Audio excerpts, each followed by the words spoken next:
So a little while ago, my husband and Martin Webb and I, we went to Costco and we bought some beef that we're going to be making into ground meat. We like to have some that's almost fat-free. So this is an eye round with very, very little marbling, as you can see.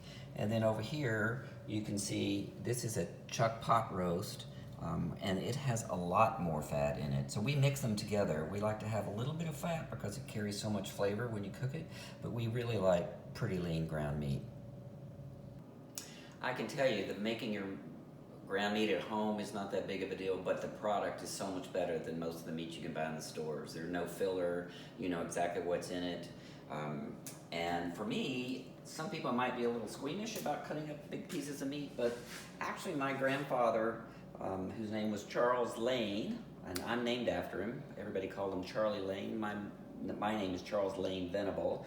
He was a butcher, and my mother has this great photograph of him and his brother standing in a shop with big knives just like this, cutting up meat. And actually, there's a fun picture of me when I was 6 years old in the kitchen also, frankly, kind of probably making a mess of some ground meat. But at age 6, I guess it meant I wasn't too terribly squeamish then. This piece of roast, actually if you were going to roast it, you would roast it with the fat up so it flavors the meat. That's a little bit tough. I'm going to take that off and we'll pick up some fat another way. But then literally for a little while I'll just take this and do it into cubes like this so that I can get it into the hopper. And I'll literally just chop this up into cubes and then we'll come back and we'll show you how to grind this in just a second. Just slide this right in the front, which is your mixer attachment. There's a set screw over here you back out, and then you can screw it all in. And set comes with a little plunger where we'll be pushing the meat down in just a few minutes. So one of the things you're going to have a choice of is how fine you want your ground meat to be ground. So it comes with this basically a die that has big holes and this one that has small holes.